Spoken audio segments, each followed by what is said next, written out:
સુરતમાં કુખ્યાત mobile snatching ગેંગનો પર્દાફાશ, 2 આરોપી ઝડપાયા। સુરત શહેરના રાંદેર વિસ્તારમાં પોલીસે મોબાઈલ સ્નેચિંગ અને ચોરી કરતી કુખ્યાત ગેંગના 2 આરોપીઓને ઝડપી પાડી મહત્વની સફળતા મેળવી છે। પોલીસે આરોપીઓ પાસેથી 1.35 લાખથી વધુ કિંમતના 5 મોબાઈલ ફોન અને ગુનામાં વપરાયેલી એક મોટરસાયકલ જપ્ત કરી છે। પોલીસ તપાસ દરમિયાન સામે આવ્યું છે કે મુખ્ય આરોપી મુસ્તફા વિરુદ્ધ સુરતના વિવિધ પોલીસ સ્ટેશનોમાં મોબાઈલ સ્નેચિંગ, ચોરી સહિતના 13થી વધુ ગુનાઓ નોંધાયેલા છે। પોલીસ હાલ આરોપીઓની વધુ પૂછપરછ કરી રહી છે અને અન્ય ગુનાઓમાં તેમની સંડોવણી અંગે તપાસ હાથ ધરી છે। રિપોર્ટર નૈતિક રેશમવાળા, સુરત।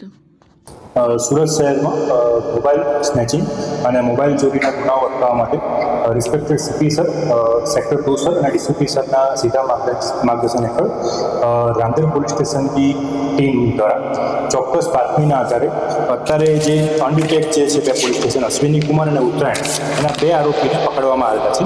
આરોપીનું નામ છે મુસ્તુફા ઉર્ફે ટીડીલી મહેમૂદ અલી સૈયદ, જે બાપુનગર રાંદેરનો રહેવાસી છે, અને બીજા આરોપીનું નામ છે અયાન ઉર્ફે અલ્લાહ રખા ગાંચી, જે દયાળ ભેસાણ રોડ રાંદેરનો રહેવાસી છે। આ આરોપીના ગુનાહિત ઇતિહાસની વાત કરીએ તો આરોપીઓ વિરુદ્ધમાં ભૂતકાળમાં આરોપી નંબર જે 1 છે એના વિરુદ્ધમાં 12 ગુના અને 3 પાસા કરવામાં આવેલ છે, અને આરોપી નંબર જે 2 છે એના વિરુદ્ધમાં 2 ગુનાઓ છે। આ આરોપી પાસેથી મુદ્દામાલમાં ટોટલ 1,35,500નો મુદ્દામાલ જપ્ત કરવામાં આવ્યો છે, જેમાં 5 મોબાઈલ અને મોટરસાયકલનો સમાવેશ થાય છે। આમની એમો એવી રીતે હતી કે આ આરોપી જે રોડ પર રસ્તા પર જે રાહદારી ચાલતા હોય એની પાછળથી બાઇક પર આવીને મોબાઈલ સ્નેચિંગ કરવાની આ લોકોની એમો।